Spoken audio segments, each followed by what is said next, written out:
8 July, 5 p.m. Jakarta time. Things will have changed by the time you hear this. Enjoy the program. I'm Kevin O'Rourke from the Reformasi Weekly Service with Aaron Cook from Kopi Susu, and this is Reformasi Dispatch. We're back. What a dramatic reading to come back Thanks. to. Yeah, we had a hiatus, but we're here now. That's it. We're back with some very big news. Got a bit of everything today, really. Yeah. Let's see. There's some electoral law machinations that happened. There's been some international visits.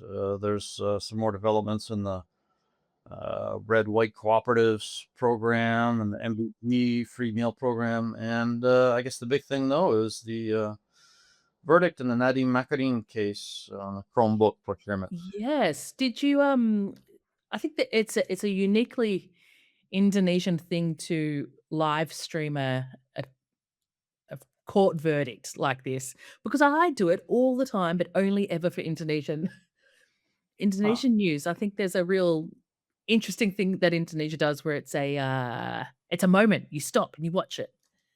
Yeah. Right. And I stop, and I don't know why I do it, because the judges speak Indonesian at a speed I will never be able to keep up with. Yeah, because those guys were in a hurry to get out of there. Oh yeah. They probably weren't happy to be there in the first place. So yeah, Nadiem received a 15-year sentence in effect. It was 10 years plus 5 years contingent on paying 810 billion rupiah, which he says he doesn't have. So it's basically 15 years, which is really harsh, especially since there was no wrongdoing at all in this case. Yes, you've dug in very deeply into this one for months, sort of since he was arrested. You thought it was a bit smelly, and you've just gone deeper and deeper, and it is very stinky. Yeah. What sort of what were the reasons that the judges gave to convict here? What do they say is provably, demonstrably the truth? Yeah, it's unbelievable, really. It really is. I mean, we've already seen the Tom Lembong case and the Hasto Cristiano cases last year, where there were very dubious, even spurious charges against them that were quite clearly for political motivations, and then they received pardons afterwards. But it's really affected their careers in politics, and in the case of Tom Lembong, Yeah, absolutely. he's still in business. But this is kind of a different level, though, because it's an even more draconian sentence. It's an even more stark case of bogus allegations. And Nadiem Makarim is more high profile. Tom Lembong is reasonably well known in the international community, Hastro in the domestic community, but Nadiem Makarim is well known in both. That's it. That is a famous man. Yeah. Yeah. And like you say, we've both been following this for over a year and a half, and but it's always been murky. And the one who's guilty here is Nadiem's lawyer. I mean, that guy did not do his job at all. Of course, Nadiem changed lawyers. He had Hopman Paris in the beginning, but his second lawyer just failed to win the case in the court of public opinion. Yes. That's literally criminal. Yeah. So I actually was not entirely sure what was at issue here all along, because there was not a lot of detail, and there were a lot of murky circumstances, and there was just a large number of allegations thrown out by the prosecutors from the Attorney General's office. It was literally the proverbial spaghetti on the wall approach to see what sticks. Until it does. Absolutely. What I think is really weird is that they were never able to sort of explain to anybody why a man as wealthy as Nadiem would do sort of skimming off the top like this. Like, it never really made sense why he would risk it all to make a couple of bucks off a Chromebook in classrooms. It's yeah. Superficially, that's one of the first things that comes out is like, what's the point of that? So it doesn't make sense in the beginning, and then once you dig into all these different allegations, I spent 3 full days researching this, and it was just a waste of time on my part. That's one thing that angers me, is just the time that I had to waste doing.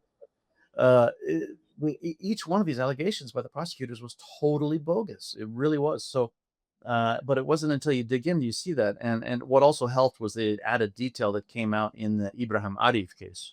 Yeah, yep, So, yep. So, so Ibrahim Arif is in big trouble for a lot of different things. What's his role here into this one? so there's a few other people that have been prosecuted in Mm. this Nadiem Makarim Chromebook procurement case that happened in 2020, 2021 in the education ministry when Makarim, the Gojek founder, was the minister. And one of these people is Ibrahim Arif, and he was a consultant to the ministry early on. And he received quite a lengthy sentence last month. And that verdict is available. It's 1,000 pages long. But nowadays, you can put those into AI, and you can get a Get a nice little pretty good summary. summary. Yep. Details. Yeah, and that actually is workable, and you can Yeah. cross-reference it, double check it, and so on. And then uh,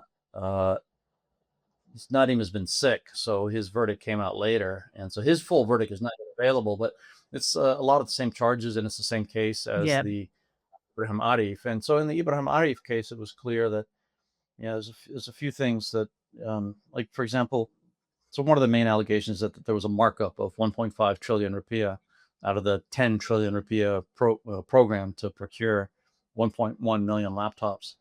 And so there were suspicions that, well, maybe it was true. Maybe they did pay too much for these things. But in the Arif verdict, you can see that the judges agreed that the laptops were all purchased for less than 6 million rupiah each, which for a Chromebook is not excessive. Yeah, well, it Yeah, could be a yeah. little bit on the high end, maybe. It kind of depends on the specs and the terms and so on. But there were a lot of different brands procured. So, the laptops themselves were not marked up. There was other stuff that was purchased in this project. There were printers, there were peripherals, there were cables, and stuff like that. But overall, the Arif verdict didn't show markups. So that was one of the bogus things. Yeah, that so Nadeem immediately, well, when he came out to do his post-conviction, talk to the press and to supporters, he spoke much slower than the judges, so I was able to follow that one a lot easier. And he was saying Mm. that, I'm appealing straight away, we're all appealing." Um, will things like that verdict help his case here? Will he be able to say, "Same case, but different outcome?"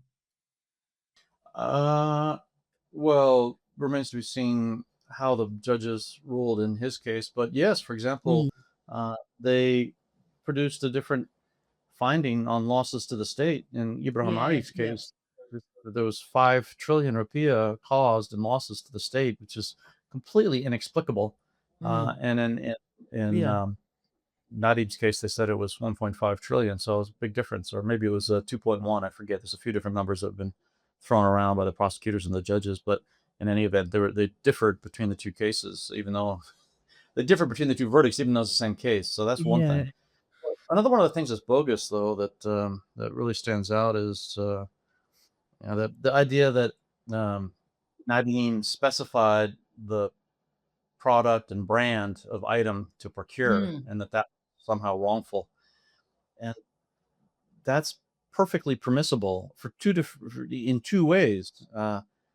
All the laptops were procured using the e-catalog system that's monitored by the procurement agency, the LKPP, and that e-catalog system exists precisely to enable government officials to specify a certain thing Yeah. that they want to buy. So it's the item is verified and validated beforehand by the LKPP and put onto the e-catalog. There's a presidential regulation of 2018 that I studied, and it clearly permits the government to procure a specific product or brand if it is through the e-catalog, or if it the product or brand is merely a component of the item being procured.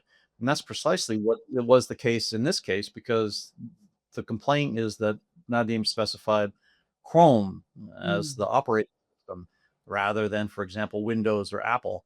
Yep, yep. And wrongful, but Chrome is obviously just a component of the laptop. And there were a whole array of different brands of laptops procured. So on two different counts, it's permissible for her to do this. So Yeah. the fact that is accepted that argument from the prosecutors is mystifying, and it's You not even did the get most. down into the weeds on this. That's amazing. What?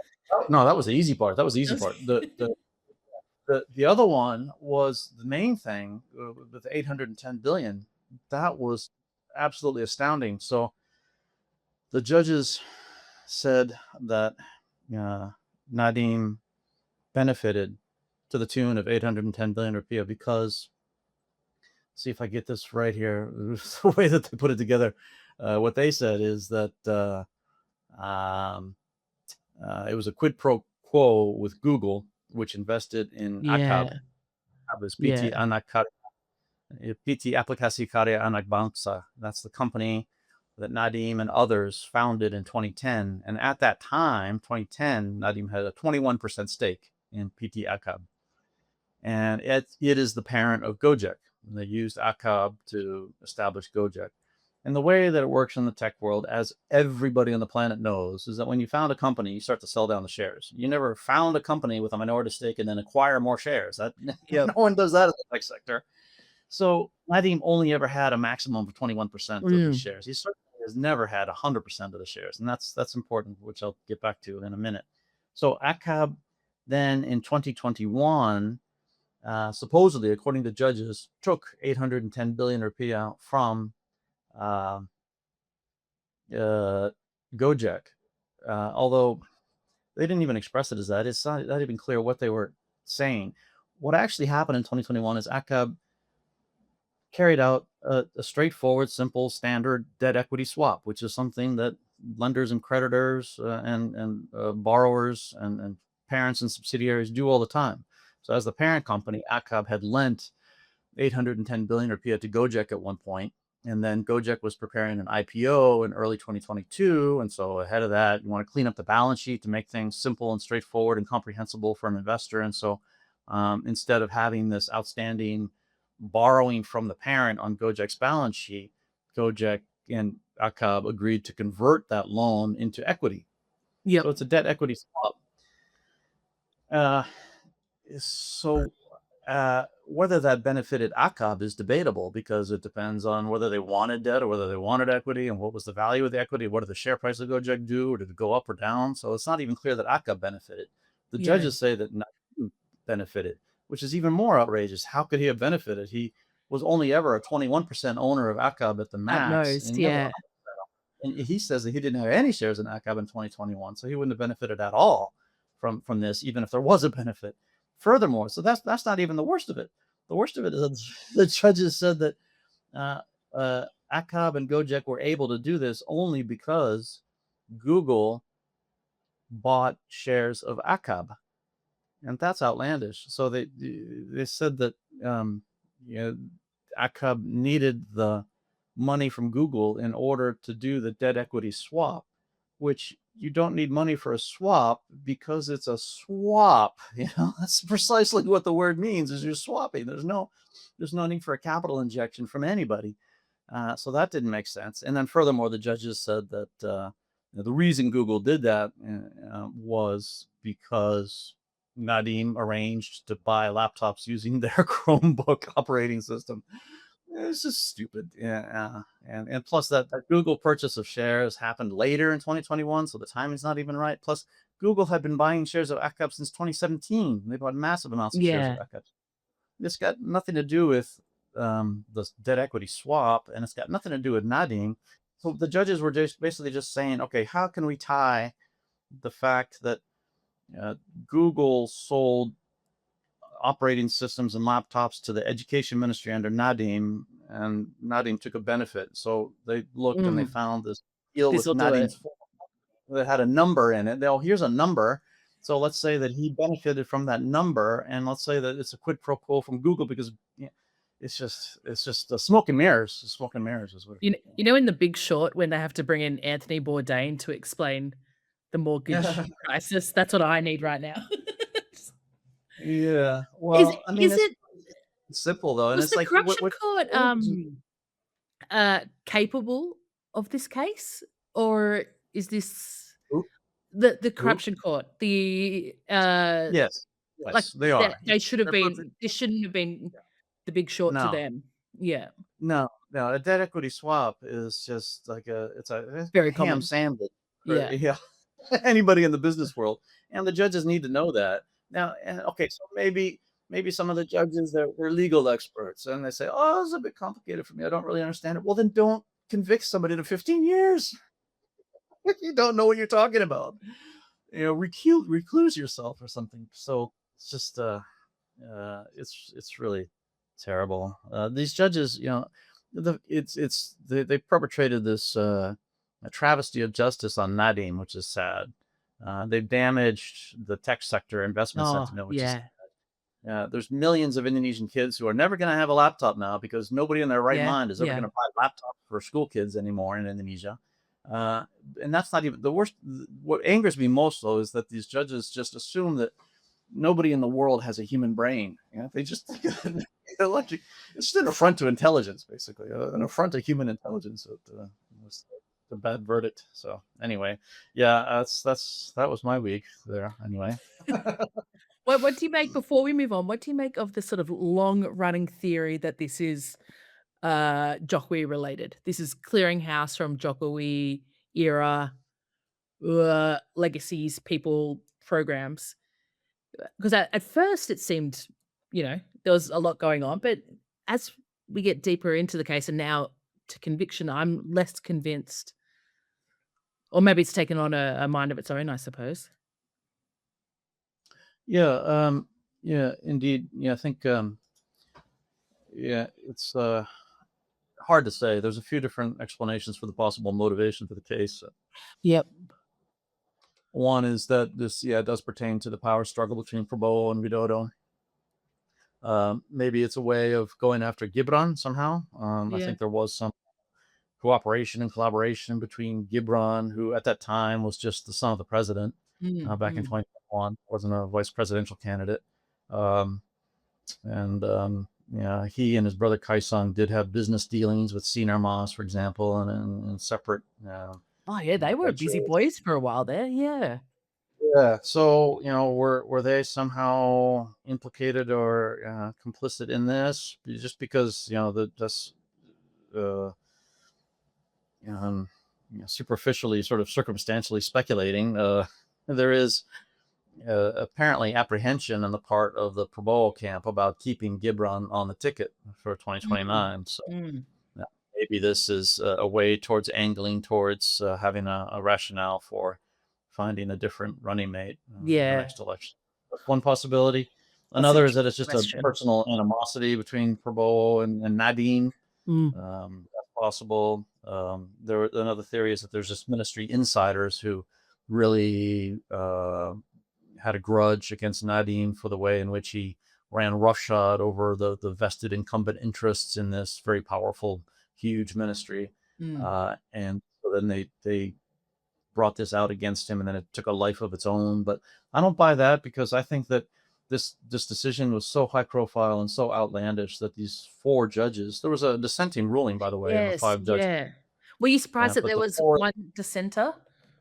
Maybe uh, in yeah, the way it no, came I out. mean, it should have been five dissenters, right? So yeah, the four must have got leaned on very, very heavily. So, this decision was decided in advance by somebody else, not in court. And that's why Nadim's lawyer should have gone straight to the press and shouldn't have even bothered really trying to make a case in court. It should have just made his case to Kompas and Metro TV and so on. Yeah, But they totally dropped the ball on that for some reason. yeah. And to think we could have had Hotman Paris every day on TV. Yeah, well, yeah, that would have been even worse. So, what else have you been Yeah. watching? Well, there's some electoral law sort of machinations. So this was already 2 weeks ago that there was an op-ed in Kompas by Benny Harman, who's an interesting figure, sort of a wily old legislator from Eastern Indonesia with Partai Demokrat. Ah, yep, yep. So he's one of these people that he's he knows what's what, and he knows what's going on. And he's happy to And tell you one of these? well, not. I mean, this was a op-ed in the main newspaper. He just mentioned that he warned. It was a warning that there's a movement afoot to impose eligibility restrictions on presidential tickets in the 2029 election, and that Ah, matters because the Constitutional Court has supposedly already decided that. yeah, yep. What did he say, XYZ? They're thinking of these, Yeah. yep. So typically, in the past, for the past three elections, it's been necessary to have uh, a nomination from a party or an alliance of parties that account for Mm, 20% of seats in Parliament, and that exists in order to insulate the incumbents from competition from outside the political elite, and it's worked like a charm.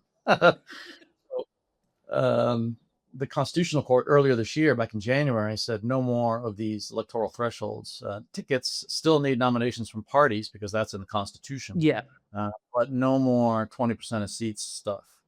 Mm, So that's great. So that means that in theory, on paper, there should be the fact that the next election is wide open. So anybody with a party can nominate a ticket. Now, is that a party with seats in Parliament, or is it yes. any party? Yep. That remains to be seen. Probably going to be a party of Parliament. So there's eight of those. So there could be eight tickets, and that'd be kind of fun. So it'd be a two-round presidential Oh, election. yeah, It'd be a lot especially after last of time, yeah. exactly. So then, lo and behold, Benny Harman warned in this op-ed that there was a movement afoot to revise the law such that a ticket would need a nomination from three parties that have seats in Parliament. So no more percentage threshold based on percentage of seats, but just the absolute number of parties Yeah, backing a ticket has to be three. And there's only eight parties, so yeah. therefore there's only two tickets possible. And Oh, so yeah, so he divulged that, and then there was a big you mass denial from all different legislators and parliamentarians and party figures saying, no, no, no, nothing like that has been discussed. It's nothing in writing. You have no proof. I've never heard of it. And everybody was in denial mode. But yeah, he wouldn't have, he's one of these guys that wouldn't have said that if it wasn't some, yeah, like, he put himself on the line to yeah. do that as well. That's how, plausible would this be something that would be shoved through the system before I can't believe we're saying before 2029? Well, 2029 is like right around the corner in a way, if you think Oh, about it, it because is. especially if it would be a two-round Mm, affair, that means that all the campaigning would take place in 2028, which means that the alliances have to be yeah. formed up and made Next year's the year. in late 2027, which is only a year away. And nobody can make an alliance or make a strategy until there's rules in place. And there really are no rules because uh, the election law is from 2017. Widodo did not revise it prior to the Mm, last election, and the Constitutional Court has mandated a revision now. Anyway, so this is all unfolding now because kind of like I guess, what would Anthony Bourdain say? The soup plate, the taste of the soup is based on the ingredients you put in it, right? So that's the what you put into the election law now is going to determine how things unfold, and so and now is the time. yep. Or how would you expect to see this sort of heat up in the next few weeks? Do you think it'll be juicy or one of these ones when they kind of try to quietly get it done and then it does happen? Yeah, yeah, exactly. So yeah, that's part of the thing, right? So Benny Harman issued this signal this warning, and everything's been done so secretively that there's no way to substantiate it because nobody's put anything on paper. It's all very secretive. Or, it's for something that's going to affect 280 million people. You might Yeah. want to open it up a bit. Yeah. So Somebody tweet that out. Yeah. Yeah. Well, at least it seems like Pill Carter has been saved for now, at least by the Constitutional Court. Is that right. because we probably this time last year we talked a lot about how Prabowo was quite vocal in wanting to get rid of direct elections of the regional heads. Went to Constitutional Court and they've said no, it's staying the way it's always stayed. Is that kind of where we're at ish. Yeah, basically. Yeah, the Constitutional Court has said that repeatedly, actually, Yeah. in 2004 and 2024 and 25. Yeah, three times. I think we could So call it a the norm by now, surely. yes, but there's been some personnel changes on the Constitutional Court, in particular, a senior Golkar figure, Adis Kadir, has taken over a seat held by Arif Hidayat, and that has potential to make the court more compliant with the Mm, administration. yeah. So there were some law students who, perhaps for this reason, submitted this what do you call it, a case basically to the MK, asking for a ruling on specifying or reiterating basically that um, the phrase direct and democratic in the um, Constitution means direct. Yeah, yeah. That's what we're asking, basically, because the proponents of changes to ending direct elections say, well, if the regional head is elected in the regional assembly, that's also democratic. And technically, that is true in Yeah, theory, yeah. but these regional assemblies, the DPRDs, are under the control of these parties, which are under the control of the president. So it preordains the outcome if that change happens the way Prabowo wants. Well, these law students put in this appeal, and what happened though is that the court uh, uh, denied the appeal. Technically, they said that the law students don't have standing because they are not Mm. aggrieved, because there's been no change to the Yeah, system, so they don't have standing. But in issuing that dismissal, the chief justice put in his own reasoning. So it's just the reasoning of one of the nine justices, the chief justice. And mm. in that text, he put forth a very firm statement emphasizing that the elections have to be direct. But yeah, there's still wriggle room, basically, and this could still Yeah. arise. So is it sort of, we're always hurdling, we're never winning the race when it comes to this? Yeah, Mm. yeah. It's um, it's due to happen in 2029, but it actually, the Constitutional Court has also mandated a change to the schedule of the Oh, yeah. sequencing. Have we So had that's any update on that? No. We still no, don't know that's about that. still there, and that was a real mistake by the Constitutional Court, I think, because in order to accommodate that, basically a separation of the timing of the national and regional head Yeah. elections, uh, it requires probably a change in the Constitution itself, because the Yeah. Constitution, the word says that these elections have to happen every 5 years, and in this case, there would need to change that to less than five or more than five. So that's still a problem. Mm, And mm. that's a problem, because if that could be used as an excuse for the powers that be to justify a special NPR session, a session of the People's Consultative Assembly, to amend the Constitution, which is a hard thing to start. There's a high quorum, a threshold to get over in order to justify a session. But once you're in the session, it's quite easy to change the Constitution with majority, and then they can change it however they want. They can put in whatever changes they want. They can restore Suhartoism. So this MK ruling, unfortunately, kind of gives these powers that be the opportunity to potentially do that. Oh god. Alright. So I thought this was good news, but No, it it is. It never is. is.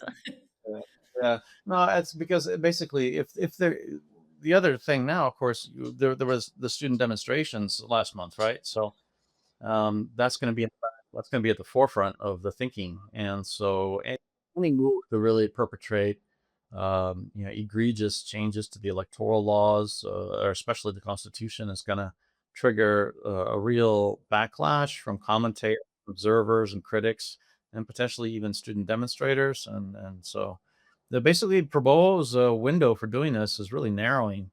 Um, the poll that we discussed a couple episodes ago shows that his support is has diminished, still Yeah. substantial and ample, but much less than what it was before, from Yeah, yeah. 80% to 60%. So Yeah, it is a big he's not. jump down. Yeah. Well, Well, what so about yeah. yeah. That wasn't very smooth of us. That wasn't a smooth segue. Oh, yeah. Well, yeah, we that's I was gonna say that's the politics that's been happening. There hasn't been a whole lot of other political activity really, actually. So, um, there's a lot of maneuvering for potential vice presidential nominees. Agus Yudhoyono and Parte Democrat, wanting to get the VP slot with Prabowo, but Yeah, right. He's not gonna go straight for the top? you would, I think, yes, if he is If he not picked as the running Yeah. mate. Yeah, that's going to be a major juncture at some stage. Oh god, I'm gonna really struggle with this because I cannot say, "Uh-huh, yeah, uh-huh, yeah." I can't my Australian mouth will not let me do that one. SB, Just say no August. problem. "Uh-huh, yeah." No. So SPY was a lot easier, that's for sure. Yeah, yeah. No, I can't really. This is a tongue twister. It I is. just say August. August. Easy, done. I was very desperate to ask you about the, Merah cooperatives, which I think you, out of any foreigner interested in Indonesia, are the most obsessed. You've been talking about this program for a lot longer than anybody else. Now that it's finally sort of kicked off and more or less operational, there has been a few speed bumps already. But overall, how do you think they're going? Right. Yeah, the program is kicked off, and so I have five of the managers. Right. There was a Not well. tragic five deaths in the training of manager recruits for these 80,000 red-white cooperatives with the boot camp that the army carried out. So one of the questions that immediately emerged is, why would a manager for a cooperative that operates a grocery store and a savings and loan and a warehouse for agriculture require a military boot camp where they're marching in the tropical sun? So that was so these people died. They had heat stroke and cardiac arrest. That's like kind of Um, very sad and avoidable sort of deaths. Yeah. yeah, and so this is all basically under Safri Samsudin, the defense minister. He reacted by ordering changes to the training program. So fortunately, so hopefully they don't need to do so much marching to and fro and obstacle courses and things like that. I guess I don't know what they were doing, but yeah, this program is a real top-down thing. It replicates the Suharto era uh, yeah, village cooperatives, KUD, which were really notorious back in the 1990s as just being a total waste of money. It was just a way of cash into the pockets of local elites who helped arrange for sustaining Suharto's rule through the elections, and and it was just blatant top-down co-optation. It was Mm. not a cooperative. It was the exact of what a cooperative is supposed to be. What sort of people are uh taking part in it?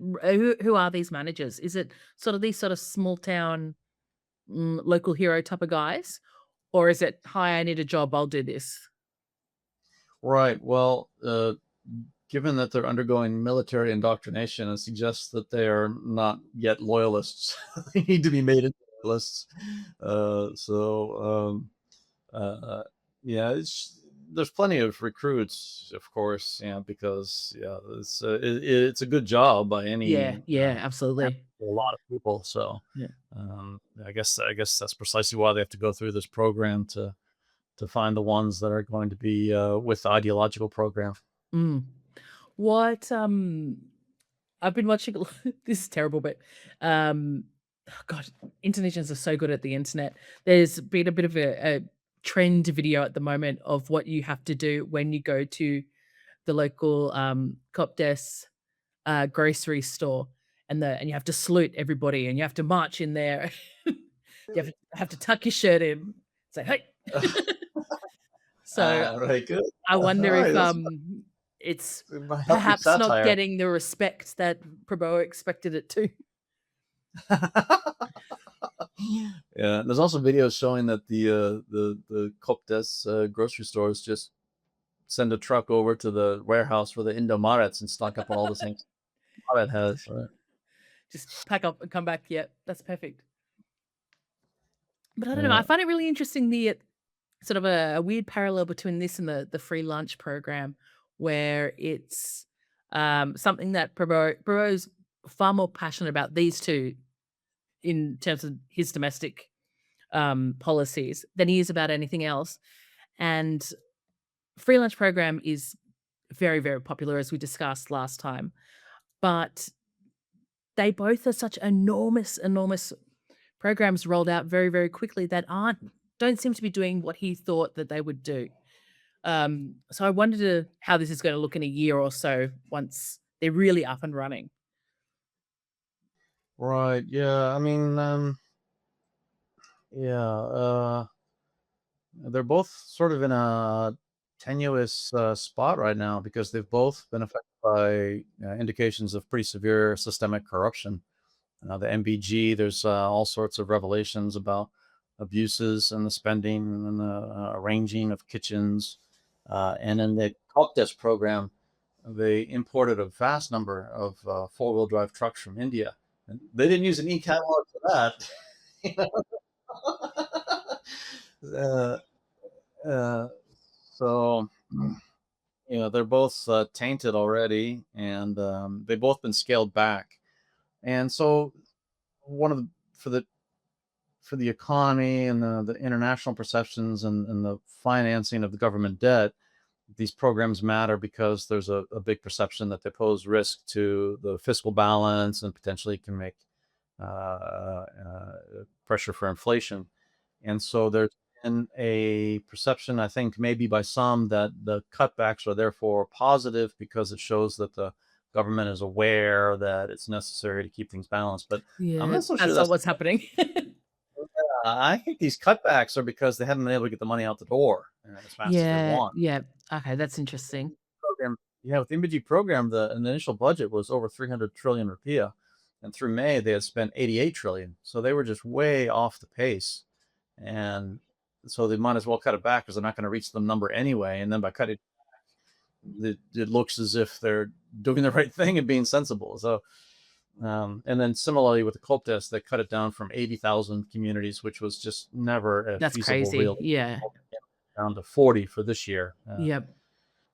40,000. So, yeah, but whether these programs are really going to work or not, I mean, the MVG is pretty straightforward. You just food, make lunches, put it in a van, send it to the school, and the kids eat it. I mean, that's more or less doable, and so that's why it's working to an extent, and it's proving popular. The Yeah, poll yeah. showed that over half of respondents had a benefit or knew somebody who had a benefit from the program, and it was the most popular program of the government. Which, it's because they're getting something. It's people are getting something that they hadn't got before. That's So it, it's most like a people, very easy, quick, tangible. Yeah. yeah. But with the cost, is it worth the cost? And is it going to be sustainable too? Because there's been a lot of arrests at a high level from the Mm. agency that implements MBG, Yes, the yeah. VGN. Yeah. Yeah, we And so haven't there's had going to be much a lot. update there actually. Yeah. Yeah. These people are not going to want to be spending a lot more money on free lunch projects, and that That's it. Free it's lunch gonna for slow down. someone. Yeah. Yeah. Yeah. Oh, well, I don't know. What else have you been watching? I've been impressed to see that Prabowo has stayed at home for the last few weeks after being bullied Yes. into it by the internet, I think. Yeah, he's taking some visits, right? He's got Yeah. some It's lined up coming to him for a change. That's it. It's a bit of a funny mixed bag. So Lukashenko came out, the long-time ruler of Belarus, who's almost up there with Suharto, I think. I think he's a year off Suharto's uh, all-time record. Um, Ugh. but yeah, I don't know why. I don't really understand why he came out. They kind of just did we'll deepen relations, blah blah blah, and talking about opening a Indonesian embassy in Minsk, but nothing overly dramatic. I was very interested in seeing the Lawrence Wong visit, the Prime Minister of Singapore, because he's very clearly been very nervous about Pabaya's comments about the Malacca Strait a couple of months ago, of course, of No. Indonesia saying well, yeah, charge a toll, which I think scared the hell out of Singapore. So that was virtually it. That's most of what they've said for this whole trip was just, "There is no toll. Don't worry about the toll. Nobody said toll. Let's move on." So I think for Lawrence, it was a very, yeah, productive trip, but Yeah, they're worried about the DSI as well, the Export Marketing Board, because they stand to lose a lot. A lot of those exports go through Singapore, so there's Singaporean companies involved. Mm. it's a very serious relationship, isn't it? Because it always makes me laugh a little bit because Singapore, of course, is so little and Indonesia is so huge, but it is such an important relationship for both of them. So I think that was nice of them to hang out. But big one's definitely Indian Prime Minister Modi coming out, which um, one of my favorite things is how he forces other world leaders to hug him, and he doesn't seem to ask if he can hug. So there's a fantastic one of him forcing himself onto Prabowo, and he's kind of like, "Oh, hi, Um, Modi." So so Prabowo's not a hugger. I kind of thought that he no. might. Yeah, I guess Yeah, so. I feel like we've kind of seen him hug people before. Like, especially Macron, he's always palling around with him. But yeah, I think maybe Modi's a bit too proactive with it. Um, Yeah. but theirs He was a hugs big defense one. he hugs his aides. No, he does. He does. No, there's a famous photo of Prabowo with his three presidential With his aides. Yeah, arm no, around been a them big. all. Yeah. Yep. Oh, good Uh, boy. um, but Modi is due to visit soon.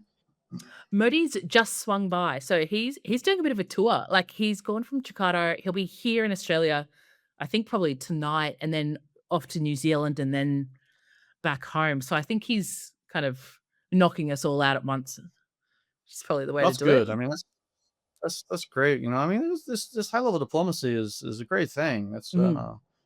the world needs more of it. It's just that yeah, Prabowo is doing too much of the traveling without producing results. But anytime Indonesia wants to receive a visit from pretty much anybody, it's okay.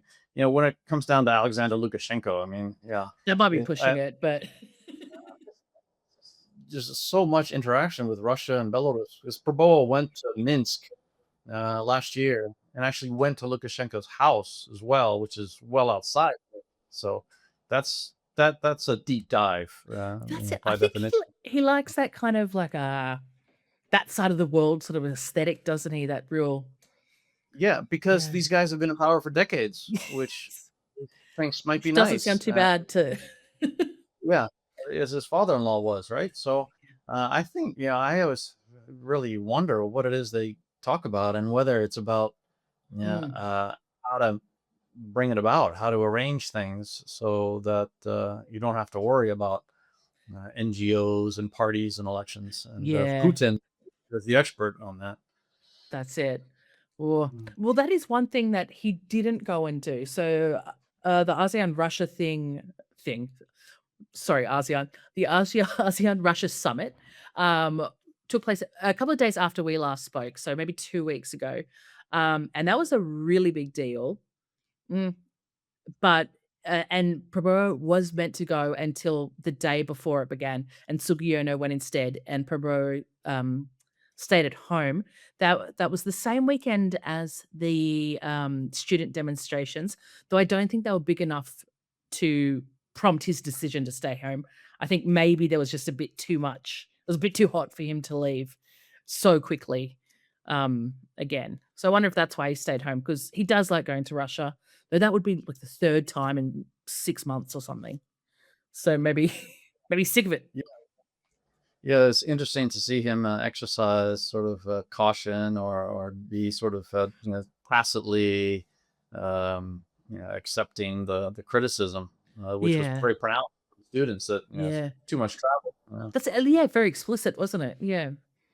And from Dino Patijalal, who pointed out that Oh, yeah. Prabowo traveled more than any other world leader over the past year. Which is just incredible, isn't it? Like, that's when you put it like that, that is amazing. Yeah. What happened at that ASEAN summit? Anything of note? Nah, no, there was a Uh, bit of, talk about, like, whether what Myanmar was ASEAN? gonna get at the table or whatever, but that was about it. Yeah. Energy, it's all about energy with Russia, but Um, Oh yeah. even then, Uh, it's everyone had already met, everyone had already been over to Moscow or hosted in the last, like, 3 months, so there was nothing exciting there, I think. yeah, So they just gotten together in Manila, I think. So mhm. one thing though is that every time they do these things, Myanmar seems to get more and more recognition. The junta becomes more and more sort of legitimate, right? Yeah. Well, that's actually back to Modi for a second. The bullshit president, Min Aung, he visited both Xi Jinping and then went over to visit Modi, in the space of about a week, mid-June, and I think once those 2 sort of gave their nod, it became a bit easier for, partners in ASEAN to be like, "Ah, we might need to actually let these guys back at the table." So I think, they'll hold their ground while the Philippines is chair this year just because that's what the No. Philippines are like, that they aren't going to be the ones that, let them back in the fold. But I don't Uh, know where we go from there. Well, I suppose Singapore's next year. They're not gonna do it. Thailand, I don't know. They might do it. yeah, that might be a couple of years away then. Yeah. Yeah. Hmm. Yeah. Interesting. And But then, but there's also the funeral of the Ayatollah in Tehran. Uh, yeah. or- Well, have you checked your push notifications since about an hour before we spoke? Because ceasefire's off. So Sorry, gotta laugh. Yeah, yeah, it's I didn't know it was more back fire, on. more fire, more fire than cease, I guess. Oh, yeah. Um, yeah, but I see Indonesia's delegate assigned by the president was the person who is supposedly the equivalent of the president, which is the speaker of the NPR, Ahmad Wuzani. And so then the question Ah. arose, why is he doing the bidding of the president when the speaker of the NPR is on the Yeah, same tier as the president? And so that was a bit awkward. that is. I read, there was when this first happened, there were a lot of stories about why are Indonesians so incensed about Iran when and the Ayatollah specifically because it's not a sort of natural connection between these 2 countries. And I read this fantastic book, Suharto's Cold War. Did you read that one? It was sort of just about, yeah, the Cold War period for Suharto. And they had this lovely, and it's not certainly not the main focus of the book, but there's a page about the Iranian Revolution and how inspiring and important and influential that was to a subsection of Muslim Indonesians that were very anti-Suharto in the 80s, but were unable to sort of funnel that into anything domestically. So they became sort of very deeply interested in Iran. I thought that was fascinating because it was very puzzling to me at first. I was like, I've never heard of Iran in Indonesia before. So apart from that beautiful residence down the road from Kaum, but yeah, Yes. Yeah, right. Yeah, because yeah, the Shah was overthrown in the 1970s in a 70s. way Yep. that yeah, a lot of Indonesians were thinking about yeah, what they could do for Indonesia, and so it was inspiration, I guess, until the Islamic regime turned quite ugly quite Yeah, yeah. soon, Hold on. probably. Yep. But Yeah. yeah, the problem for the interesting dynamic with Indonesia is that there's really just hardly and there's really no Shia community in Indonesia. Yeah. It's microcosmic compared to the population of Sunni Muslims in Indonesia. There is a Is lot that of diversity among Islam in Indonesia, but it's not Sunni Shia yeah. diversity. It's Sunni diversity. Uh, and so in Indonesia, there's just very little appreciation or awareness or sentiment about the differences that really drive very deep, wide Mm, rifts within the Middle East between yeah. Sunni and Shia. Indonesians just see them all as Muslim, and they don't Yeah. really get uh, worked up about whether Iran is Shia or Sunni. Yeah, which I think's kind of nice, isn't it? Not sort Yeah. of yeah. Well, it's probably time to wrap it up when you start talking about the Iranian Revolution. So I guess so. Yeah, good point. Unless they degenerate further and start talking about Idi Amin. Yeah. All right. Well, I'll see you next week. Are you keeping your eye on any? Is there any stories you're expecting over the weekend? Yeah, I think there's going to be a visit by Modi. Get excited. All right, we'll catch you next time, Aaron. Thank you. All right. See you next week. All right, bye now.